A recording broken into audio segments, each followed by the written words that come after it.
We now turn our attention to the field of developmental psychology. In Module 7, I'll focus on development from conception through childhood. In Module 8, we'll continue covering development from adolescence through late adulthood. In this first video, I'll start with some of the overarching issues and challenges present in the subfield of developmental psychology as a whole.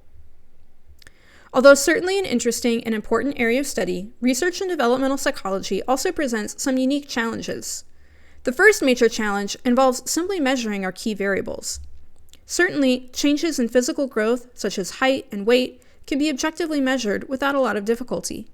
However, developmental psychologists are also often interested not just in outward physical changes, but also in emotional and cognitive ones as well. As such, developmental psychologists might want to measure psychological variables, such as liking for something or understanding for some particular cognitive concept. In an adult, assessing these variables is relatively straightforward. If I want to know if you like or dislike something, I can simply ask you. However, often developmental psychologists are interested in these variables not just in adults or even in older children, but also in babies and very young children too. Babies and toddlers can't fill out questionnaires, and preverbal infants can't even answer basic questions about what they're thinking and feeling.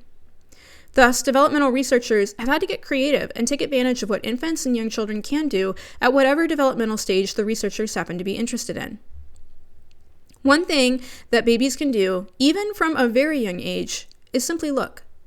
And just like we adults tend to look longer at things that are interesting, enjoyable, novel, or surprising, so do babies. As an example, one study was interested in babies' perceptions of physical attractiveness. Although you might think that physical attractiveness is a highly subjective phenomenon, research has actually shown that among adults, there's relatively high consensus on faces and objects that are regarded as more versus less attractive. For example, faces that are more symmetrical tend to be rated as higher in attractiveness compared to less symmetrical faces. The question the researchers were interested in, though, was whether or not these preferences are learned through cultural reinforcement, such as seeing certain types of actresses or actors portrayed on TV, or whether they're more innate. One way to test this is to examine babies' preferences for more versus less attractive faces, since young infants haven't had much exposure yet to cultural products like magazines and TV shows. The researchers showed the babies two pictures, like these two tigers, displayed side by side, and the babies were free to gaze at either one. One of the images had been previously rated by a separate sample of adults as being more physically attractive.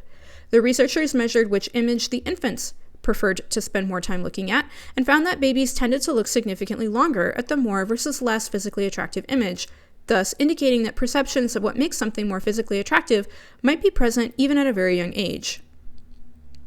Developmental researchers can also collect neural processing data from infants by having them wear electrode caps or placing them in MRI machines to see how their neurons behave under different conditions and at different ages. Finally, it's also possible for researchers to get parent reports by asking caregivers to answer questions about their child's behavior. Although parent reports can certainly be very helpful, they can also be subject to a number of biases as well. Most parents want to think the best of their kids, after all. And even when parents are trying to be honest, they simply may not notice or even remember the kinds of behaviors that researchers are interested in. Remember all the different issues with memory we talked about in the last module. However, despite these challenges, developmental psychologists have been able to measure quite a lot of variables, even in very young babies and infants. And for an interesting video that explains some of these studies in more detail, you can check out the TED Talk video on Canvas. So one challenge in developmental psychology is trying to measure complex psychological constructs in babies and young children before they're able to write, speak, or even sometimes move voluntarily.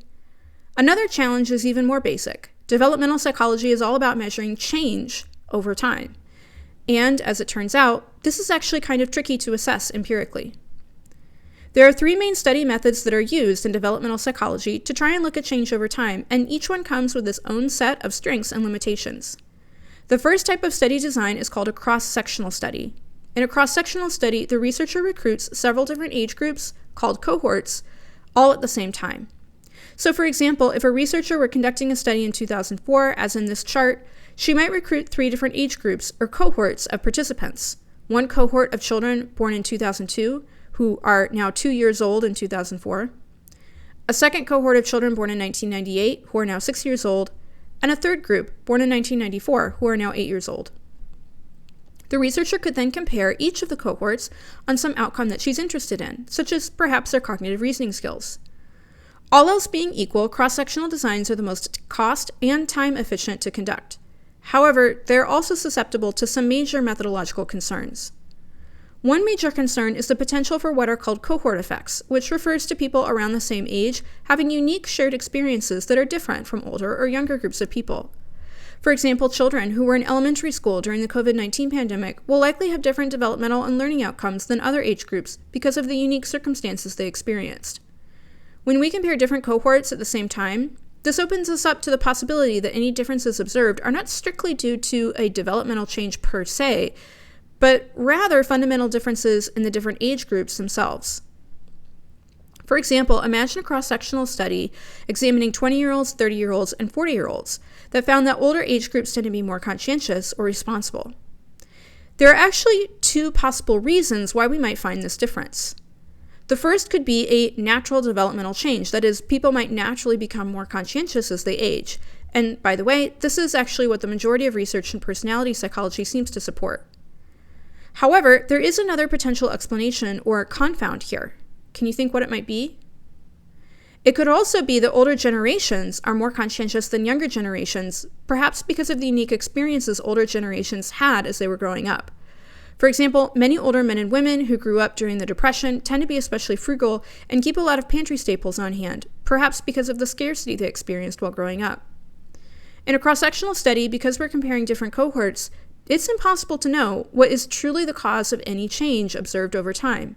Is it a natural developmental effect, or is it a generational difference? The only way to know for sure if something is truly a developmental change is to do what's called a longitudinal study. In a longitudinal design, researchers recruit a single cohort and follow them across multiple weeks, months, or even years.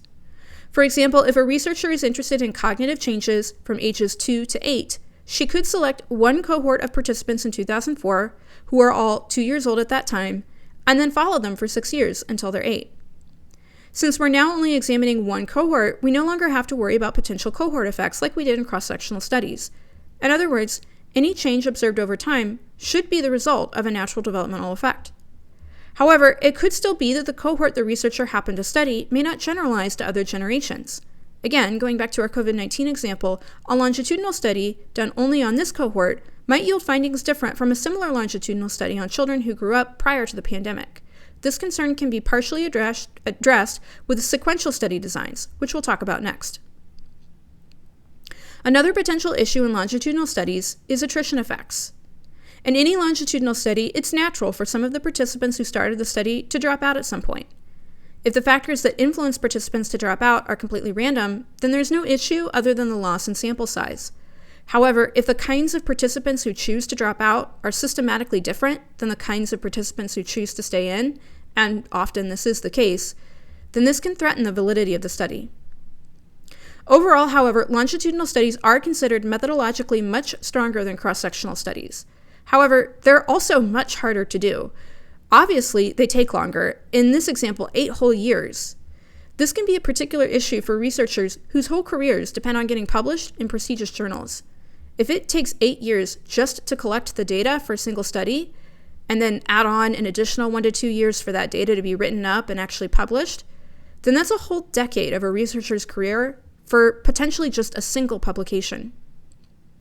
Finally, a third type of study design called sequential studies combines elements of both longitudinal and cross-sectional studies, as you can see in this graphic here. The nice thing about sequential studies is that because they have a longitudinal aspect, they can rule out cohort effects as a potential confound. Additionally, because sequential designs also include multiple cohorts, it's also possible to compare and see if different cohorts respond differently at similar ages. In other words, do 6-year-olds today behave differently than 6-year-olds a decade ago did, for example? In this video, we covered some of the basic issues of developmental research, including both measurement issues in babies and young children, as well as difficulties in assessing change over time. For the exam, you should be able to describe how researchers might measure psychological variables in infants and very young children, and describe the 3 different study designs that developmental psychologists use: cross-sectional, longitudinal, and sequential, and discuss the benefits and drawbacks of each.